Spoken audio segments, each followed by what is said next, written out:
Trump directs military to target foreign rug cartels.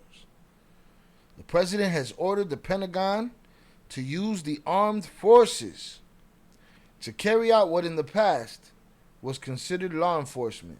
All right? So that's it.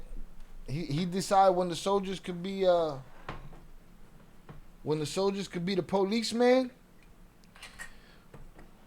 America, what happens when he decides that, you know, a soldier is going to pull you over for speeding, huh? Or driving? What happens when he decides you get peeped on the phone in your whip and a soldier pull you over? President Trump has secretly signed a directive to the Pentagon to begin using military force against certain Latin American rug cartels that his administration has deemed terrorist organizations. Okay? According to people familiar with the matter, the decision to bring the American military into the fight is the most aggressive step so far in the administration's escalating campaign against the cartels. It signals Mr. Trump's continued willingness to use military forces to carry out what has primarily been considered a law enforcement responsibility to curb the flow of Fetty Wap and other illegal rugs. Right? The order provides an official basis for the possibility of direct military operations at sea and on foreign soil against the cartels. Right? So he said basically, DEA, you're trash. FBI, you're trash. We're going to get these soldiers out there in this water to catch these submarines that Jay Flores be talking about. Right?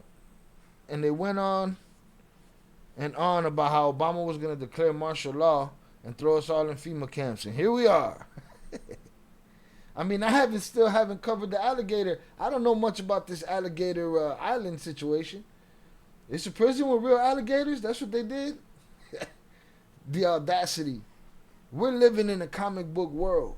This shit not real. We living in a comic book world. I bet my life they aren't after CNG. Why? They too tough? Stop betting your life on shit. Some people bet their life that Maya will never be touched. Hit the like button if you have yet to do so. The order provides an official basis for the possibility of direct military operations at sea and on foreign soil against cartels. U.S. military officials have started drawing up options for how the military could go after the groups. The people familiar with the conversation said, speaking on the condition of anonymity to discuss the sensitive internal deliberations, but directing the military to crack down on the illicit trade also raises legal issues, including whether it would count as unaliving, with the M, a big M on it, if U.S. forces acting outside of congressionally authorized armed conflict were to unalive civilians. That's the point. The point is that there is a very clear line between military and police. Once you blur those lines, now you just not the guy that is on the viral video that got aired out by the police. Now you the guy that got aired out by a soldier. And what the fuck was that soldier doing here? That soldier's supposed to be in the midst of conflict somewhere. Would it count as unaliving if U.S. forces acting outside of congressionally authorized armed conflict were to unalive civilians, even criminal suspects who pose no imminent threat? It is unclear what White House, Pentagon, and State Department lawyers have said about the new directive, or whether the Justice Department's official of legal counsel has produced an authoritative opinion assessing the legal issues. Already this year, Mr. Trump has deployed National Guard and active duty troops to the southwest border to choke off the flow of rugs as well as immigrants, and has increased surveillance and rug interdiction efforts. In February, the State Department designated Tren de Aragua, who we don't hear about much anymore, Mara Salvatrucha, who we don't hear in the news no more, and several other groups of foreign terrorist organizations saying that they constituted a national security threat beyond that posed by traditional organized crime.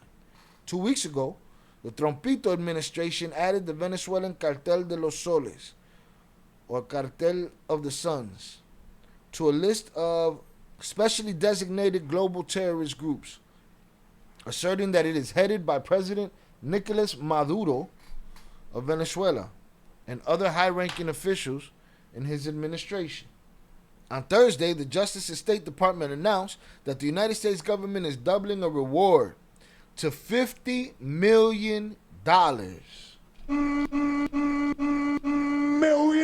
Coño, man. $50 million to the most stand-up dude that we could find on the internet. Let's say you don't know Maduro. He not your, let's just say you don't have no connection to him. He not your friend. You don't even like him. Right? You're a stand-up dude. You don't even like him. But you know where he's going to have lunch on the 31st of whatever month. All you stand-up guys out there, you not going after that 50 million? Huh? You not going after that 50 million? You're not standing at the, you're not doing the Bernie Mac, raising your hand for the judge, Your Honor. Hello, Your Honor. United States government, on Thursday, the Justice and State Department announced that the United States government is doubling a reward to $50 million for information leading to the arrest of Mr. Maduro, who has been indicted on drug trafficking charges. The administration again described him as a cartel leader, and Attorney General Pam Bondi said he will not escape justice and he will be held accountable for his despicable crimes. They're not talking about just some hustler. They're talking about El Presidente, man. That's like if Mayo or Chaps was the president of Mexico. What the fuck? I'm just saying that a lot of these dudes, right? These are tough guys, right? Dudes that are into the criminal nature of life. And they say they never cooperate. I think they'd cooperate for $50 million. My thing is, I've never seen somebody collect that shit. But I guess it ain't for us to know who collected it. One of them $50 million rewards. There was a big ass reward on Yoma. Who got that? The pilot? Where's the pilot at? Asked about Mr. Trompito's authorization for military force against the Cartels, Anna Kelly, a White House spokeswoman, said in an email that President Trompito's top priority is protecting the homeland, which is why he took the bold step to designate several cartels and gangs as federal terrorist organizations. The Defense Department declined to comment on the new directive. Unilateral military assaults on cartels would be a marked escalation in the long drive to curb drug trafficking, putting U.S. forces in a lead role on the front lines against often well-armed and well-financed organizations. And then what happens? A soldier gets smoked, a reason to escalate. Right? No? A reason to escalate. Then what happens? We end up with a war, a Mexican-American war. The fuck? But then again, they're still Americans too, no? They're Americans too. We're United Statesians. Shit is a clusterfuck, boy. A sustained campaign would also likely raise further issues related to Mr. Trompito's push to use the military more aggressively to back a variety of his policies, often in the face of legal and constitutional constraints. Past U.S. military involvement in countering drug operations in Latin America have sometimes pushed at legal limits, but those operations were framed as providing support for law enforcement officers. This ain't them giving up no support. This is them going out there and being the rug police. You know what I mean? In 1989, President George H.W. Bush sent more than 20,000 troops into Panama to arrest the strongman leader Manuel Noriega, who we're going to speak about probably again later, who had been indicted in the United States on charges of drug trafficking. Head of the operation, William P. Barr, who then led the Office of Legal Counsel and was the Attorney General in Mr. Trompito's first term, wrote a disputed memo saying it was within Mr. Bush's authority to direct law enforcement arrests of fugitives overseas without the consent of foreign states. The United Nations General Assembly condemned the Panama action as a flagrant violation of international law. In the 1990s, the U.S. military assisted Colombian and Peruvian anti-rug law enforcement activities by sharing information about civilian flights suspected of carrying rugs, like radar data and communications intercepts. But after those governments started shooting down such planes, the Clinton administration in 1994 halted the assistance for months. The Office of Legal Counsel produced an opinion saying that military officers who provide such information while knowing it would be used to summarily shoot down those aircraft could be putting themselves at risk of later prosecution. Congress eventually modified U.S. law to permit such assistance. See, that's what Trompito's doing. He just pushes the button. He don't care the fallout. And then when there's fallout, they just adjust the laws around those fallouts. That's all that is. Ain't shit new. Nothing different. And the Navy has long participated in intercepting vessels in international waters that are suspected of smuggling rugs towards the United States. But naval ships typically do so as law enforcement operation, working under the command of a U.S. Coast Guard officer, under an 1878 law called the Posse Comitatus Act. It is generally illegal to use the military to perform law enforcement functions. Okay? Cut the shit. The U.S. military has also conducted joint anti-rug training exercises with other countries, including the Colombians and Mexican troops. The military also provided equipment and aircraft to former Rug Enforcement Administration squads that mentored and deployed with and sometimes got into firefights alongside local anti-rug officers in countries like Honduras. The program ended in 2017. Wow. But Mr. Trompito's new directive appears to envision a different approach, focused on U.S. forces directly capturing or unaliving people involved in the rug trade. Soldiers, smoking rug dealers. That's what he's on. Does it matter? Matters. It matters when something goes wrong. Labeling the Cartels as terrorist groups allows the United States to use other elements of American power, intelligence agencies, the Department of Defense, whatever, to target these groups if we have an opportunity to do it. Marco Rubio, the Secretary of State and National Security Advisor, said on Thursday in an interview with Catholic news outlets EWTN. We have to start treating them as armed terrorist organizations, not simply rug dealing organizations. Okay. So as far as they're concerned, they're pirates. And they on their ass. We're going to start seeing shit like when they gun down the pirates in the boats, we're going to start seeing that shit.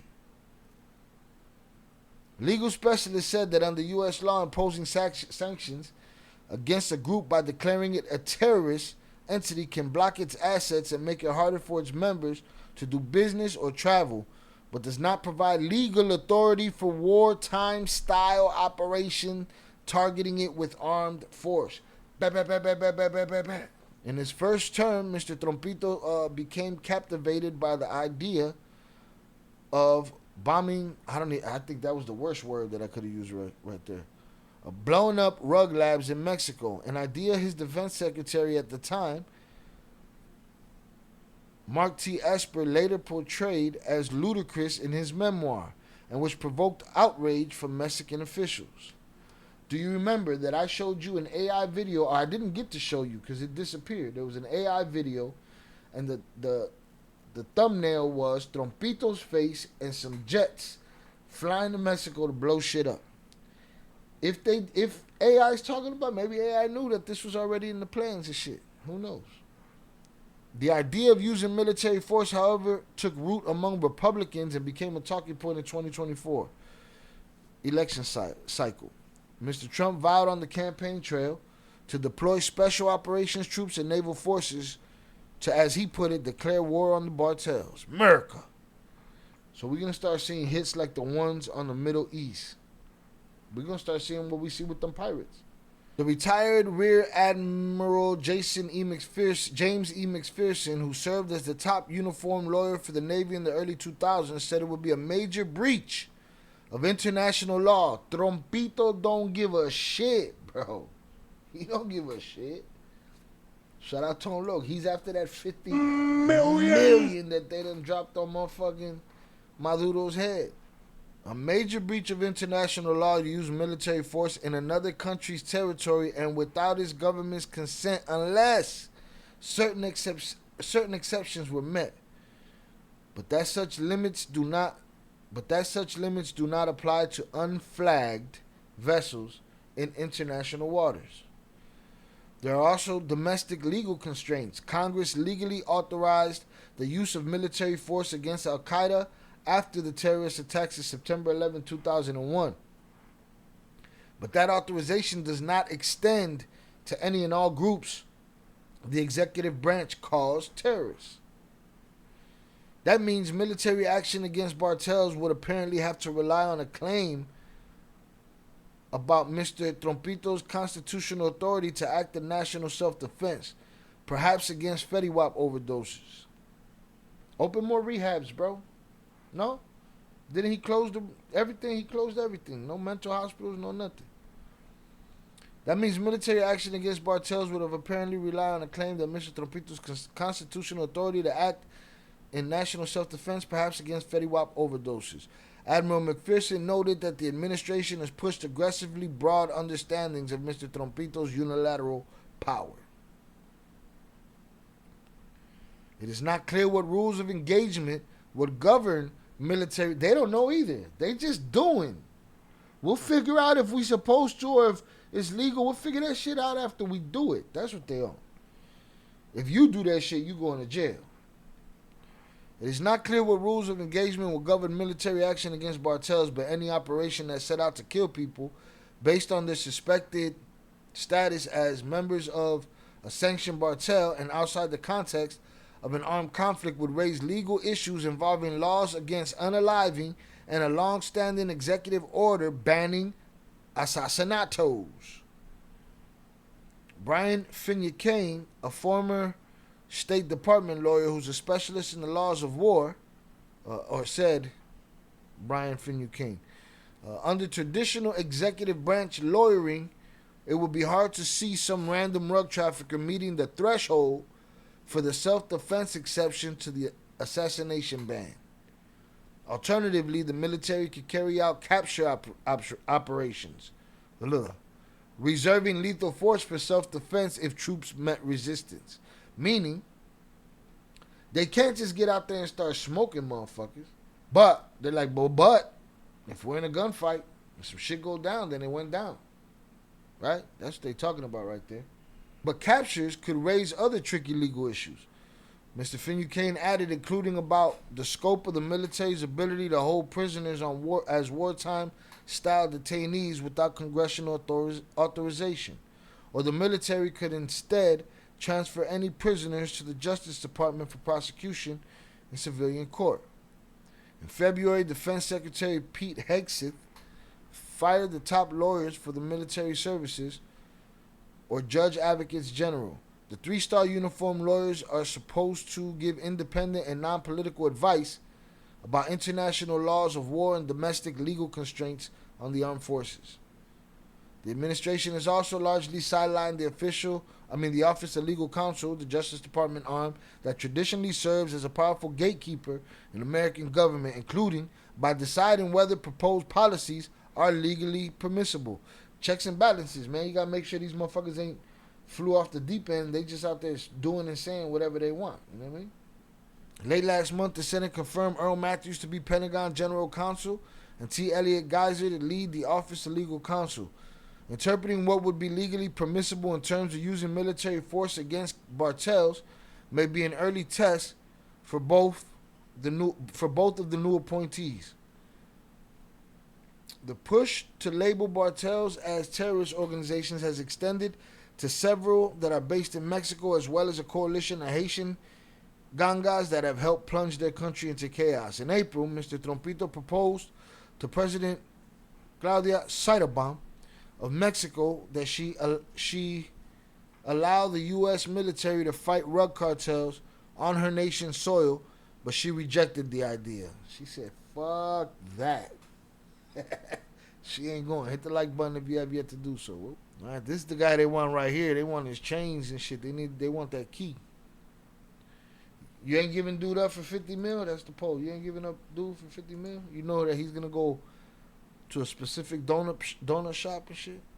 In announcing 2 weeks ago that it was imposing sanctions on the Venezuelan group Cartel de los Soles, the Treasury Department accused the cartel of providing material support to Tren de Aragua and the Sinaloa cartel in Mexico, which is said in turn were threatening the peace and security of the United States.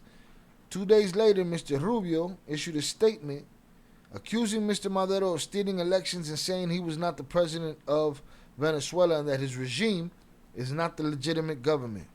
Maduro is the leader of the designated narco-terrorist organization Cartel de los Soles, and he is responsible for trafficking drugs into the United States and Europe, Mr. Rubio said. Maduro, currently indicted by our nation, has corrupted Venezuela's institutions to assist the cartel's criminal narco trafficking scheme into the United States. The question of how to combat cartels trafficking drugs, people, and other illicit goods has animated much of Mr. Trompito's domestic and foreign policy in his second term. Early on, the United States stepped up secret drone flights over Mexico, to hunt for FediWap labs, according to U.S. officials. The covert program began under the Biden administration but intensified under Mr. Trump as he and his CIA director, John Ratcliffe, vowed more aggressive action against Mexican cartels. The CIA has not been authorized to use drone strikes to take lethal action, and officials do not envision employing that option. For now, CIA officers in Mexico pass information collected by the drones to Mexican officials. In addition to CIA's efforts, the U.S. military's Northern Command has also expanded its surveillance of the border, but the U.S. military, unlike the spy agency, is not entering Mexico airspace. Northern Command has conducted about 330 surveillance flights over the U.S. border with Mexico using a variety of surveillance aircraft, including U-2s, RC-135, rivet joints, P-8s, and drones, according to military officials. So there it is. Trompito gave the green light. We're going to see what that turns into, what that looks like. Trompito gave the green light. Yeah, don't worry. We'll figure out if it's legal later. Who gives a shit? You don't need to know now. And we'll see what it looks like, man. We'll see what it looks like when the next submarines come in and they pull up on the USS Trompito, and the USS Trompito says, I herald your end. Whoever gets that 50 million will be allowed to stay in the United States. They'll be allowed to stay wherever the fuck they want. 50 million, boy. They gonna take that shit and run. Got a new face. Got a new everything, boy. 50 million.